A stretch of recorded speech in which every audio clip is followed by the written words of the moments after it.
Քո հրաշքն ամեն օր ուղերձների շարք։ Առաքելությունն իրագործելի է։ Ինչ կպատասխանեիր, եթե Աստված քեզ ուղղեր այս հարցը. երկրի վրա իմ առաքելությունն իրագործելու հարցում կարո՞ղ եմ հույսս քեզ վրա դնել։ Սիրելի՛ բարեկամ,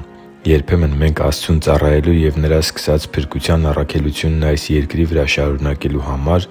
մեզ արժանի չենք համարում։ Երբեմն էլ այն, ինչը մեզնից է պահանջվում անել, մեզ անհավանական ու անիրագործելի է թվում։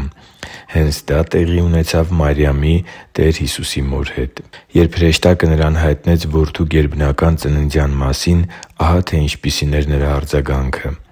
Մարիամը հրեշտակին ասաց. «Այդ ինչպե՞ս կլինի, չէ՞ որ ես դեռ տղամարդ չեմ ճանաչում»։ Հրեշտակը պատասխանեց նրան. «Սուրբ Հոգին կգա քեզ վրա, և Բարձրյալի զորությունը հովանի կլինի քեզ. դրա համար քեզնից ծնվողն էլ սուրբ է և Աստծու որդի կկոչվի» (Ղուկաս 1:34-35 խոսքեր)։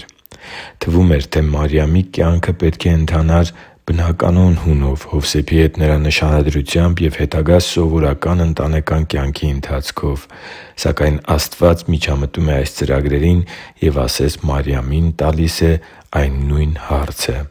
«Կարո՞ղ եմ հույսս քեզ վրա դնել և վստահել քեզ։ Դու որդի կունենաս ոչ թե այն ժամանակ, երբ դու ես ակնկալելու, այլ երբ ես ընտրեմ։ Դա տեղի կունենա ոչ թե քո կամ մյուս մարդկանց պատկերացրած կերպով, այլ հակառակ բոլոր մարդկային պատկերացումներին և ողջամտության օրենքներին։ Եթե համաձայնես մաս դառնալ իմ առաքելությանը, հնազանդվես իմ կամքին և հավատաս ինձ, կտեսնես իմ զորությունը քո և մյուսների կյանքում»։ Քո իրավիճակների անհնարինությունը մյուսներին քո կյանքում Աստծու զորությունը ցույց տալու քո առաքելությունն է։ Քո հավատքն այն պարգևն է, որն Աստված է տալիս քեզ։ Ուստի հավատքով ընդունի՛ր Աստծու առաքելությունը քո կյանքի համար, որքան էլ անհավանական ու անիրագործելի այն թվա քեզ այսօր։ Մի՛ փախիր քո խնդրից։ Թող Աստծու Հոգին լցնի քեզ և Տեր Հիսուսին տեսանելի դարձնի քո կյանքում թե՛ քեզ համար և թե՛ քո միջոցով մյուսների համար։ Հավատքը Տեր Աստծուն վստահելու որոշումն է, իսկ Աստված էլ Իր հերթին շատ է սիրում վստահել այն մարդկանց, որոնք վստահում են Իրեն։ Աստծու համար թանկ ու սիրելի՛ զավակ, եթե դու հավատում ես Աստծուն և այնպիսի իրավիճակում ես հայտնվել, որից ելք չես գտնում, որն անհնարին է թվում կամ երկար ժամանակ ոչ մի առաջընթաց չես գրանցել, ապա ամենայն հավանականությամբ դու Տեր Աստծուց տրված առաքելության մեջ ես։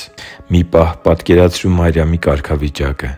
Նա կարողացավ ծանրագույն պայմաններում կատարել Տեր Աստծու վստահած առաքելությունը, քանի որ ընտրեց Աստծուն վստահելը։ Որքան էլ ծանր լինի ու անհնարին թվա քեզ վստահված առաքելությունդ, իմացի՛ր, որ միայն հավատքով, համբերությամբ և Աստծուն վստահելով է, որ կարող ես հաջողվել Տիրոջից տրված քո առաքելության մեջ։ Հիշի՛ր, որ դու Աստծո հրաշքն ես, և Աստված սիրում է քեզ։ Շնորհակալ եմ, որ դու կա՛ս։ Սիրով և աղոթքով, Արման Մանուկյան։